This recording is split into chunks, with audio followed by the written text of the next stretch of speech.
A really great way to keep up with our market is to simply keep up with blogs in our market.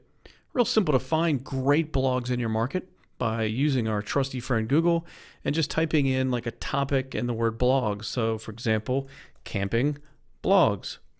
So typically what will happen is if you search for a certain topic or interest in the word blogs, you'll almost always end up with a blog post by someone that lists the best blogs in that market. So for example, if we look at these results, 5 family camping blogs, 10 best hiking and camping blogs, that certainly sounds great, right? So if we click on that and we go to this site, here they have all kinds of links to camping and hiking blogs.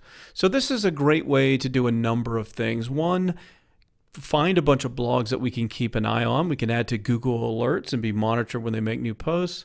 Also, just go to their sites and look and see what kind of content they're creating so we can get some blog post ideas for our own blog on stuff that we can be posting about to attract traffic. So when we get to the Content Factory part of this course, when we really get to putting out a lot of content and doing a lot of search engine optimization, we're going to need to have different types of ideas and different types of content to be producing. And one of the best ways to find that is to simply look at blogs in our market and see what they're writing about.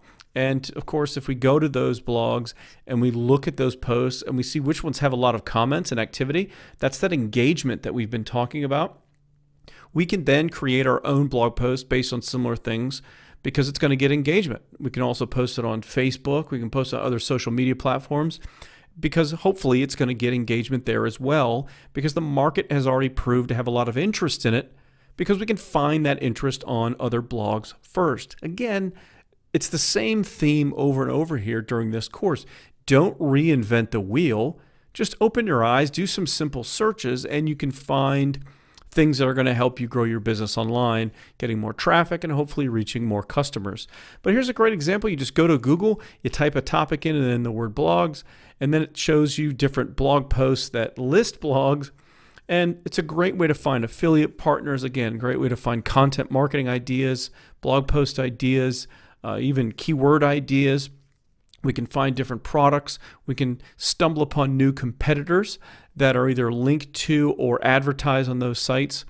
And we can also find other places for us to advertise. So for example, let's click on one of these, like this trail cooking in the outdoors. It's going to take us over to one of these other blogs.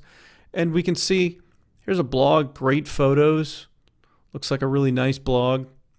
And, you know, down the right-hand side, they have ads for different things. You can see they have an Amazon ad. Of course, it's showing for tennis rackets. I have no idea what that has to do with camping. But you see some links to books. Right away, I can tell you that this blog doesn't make a lot of money from the ads that it has on it because they're not really related. Look, real estate websites. So they have a lot of untargeted advertising. This is, now I don't know what kind of traffic they get. I could find that out by doing some quick searches and looking into the site. But just real quickly, this blog of trail cooking, this could potentially be a great blog for you to advertise on if you were selling to that camping market. And you could easily do direct deals. We're going to get into all this when we get into buying advertising, buying media, doing deals to get traffic. But you could easily do a deal, I bet you, with this company for very little money to run ads and to sponsor their blog.